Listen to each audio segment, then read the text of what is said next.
Hai, perkenalkan nama saya Yohanes Yesrel Pasito dan pada kesempatan kali ini saya akan membahas partisipasi politik pada sesi 10 untuk pengerjaan tugas video UAS pada mata kuliah pengantar ilmu politik. Nah, apa sih arti dari partisipasi politik?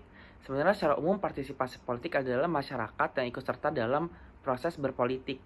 Namun kalau secara detail, masyarakat juga ikut serta mempengaruhi isi kebijakan dan juga keputusan politik tersebut loh. Juga ada beberapa bentuk-bentuk partisipasi. Yang pertama adalah konvensional, di mana para partisipasi politik dengan bentuk konvensional di sini mereka terkesan ramah dan tidak anarkis karena movement-movement yang mereka lakukan adalah seperti mengikuti pemilihan dalam pemilihan umum. Mereka juga mungkin kalau misalnya mau kasih suara atau mau kasih pendapat, mereka juga menulis surat atau bahkan mungkin mereka membuat petisi dan juga melakukan dialog bersama-sama. Jadi sebenarnya it's kind of positive things or positive kind yang ada dalam bentuk partisipasi politik. Nah, berbeda dengan non-konvensional. Kenapa? Karena movement yang dilakukan oleh non-konvensional itu bisa terkesan kasar ya, karena yang mereka lakukan adalah pertama, demonstrasi. Kedua, ada juga pemboikotan. Dan ketiga, ada pembangkangan halus dan juga pembangkangan sipil, serta mereka juga melakukan pemogokan loh. Dimana dampak negatif dari demonstrasi sendiri sangat besar ya, karena bisa juga merusak fasilitas umum, bisa jadi macet dan yang lain gitu. That's why kenapa aku bilang non-conventional ini berbeda banget sama yang konvensional. Nah, sekarang aku mau bahas bentuk dari konvensional, di mana aku saat ini mau ngangkat tentang pengajuan petisi. Sebenarnya pengajuan petisi ini udah nggak asing banget sih terjadi di bangsa kita. Cuman aku mau angkat tentang di mana masyarakat mengajukan petisi untuk pencabutan jabatan Pak Terawan sebagai Menteri Kesehatan.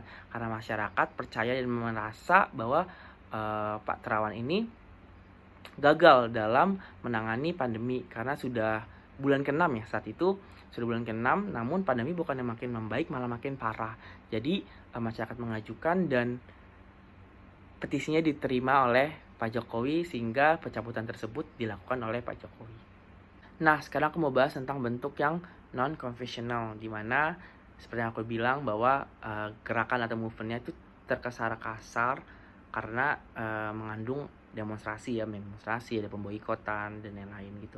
Nah, sekarang aku mau angkat contoh dari demo yang terjadi pada 2020 tahun lalu tentang UU Cipta Kerja, di mana buruh juga ada mahasiswa ikut turun ke lapangan untuk demo nih langsung di depan DPR, dan seperti yang kita ketahui itu berjalan dengan sangat rusuh ya, karena banyak fasilitas umum yang pada akhirnya rusak dan juga menyebabkan macet. Sekarang saya pengen memberikan alasan kenapa sih masyarakat kita lebih suka melakukan hal-hal non-konvensional daripada konvensional.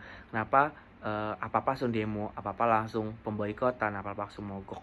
Karena menurut saya pribadi, at the first place juga pemerintah nggak pernah memberikan ruang untuk masyarakat berdialog bersama-sama gitu. Karena seperti contoh yang kita pernah lihat dan kita alami ya, selalu harus demo terus, selalu harus adanya kerusuhan terus, baru akhirnya mereka buka gerbang untuk kita berdialog. Maka dari itu besar harapan saya untuk pemerintah buat kedepannya dengan mudah membuka pintu mereka agar masyarakat mampu dan dapat berdialog bersama mereka dengan mudah, dan juga selalu menerima setiap surat-surat yang kita kirimkan, sehingga tidak akan ada lagi terjadinya kerusuhan yang disebabkan oleh demonstrasi tersebut.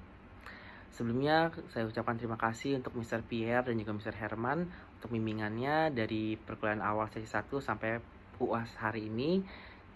Terima kasih. Sekian dari saya. Mohon maaf jika ada kesalahan kata. Terima kasih.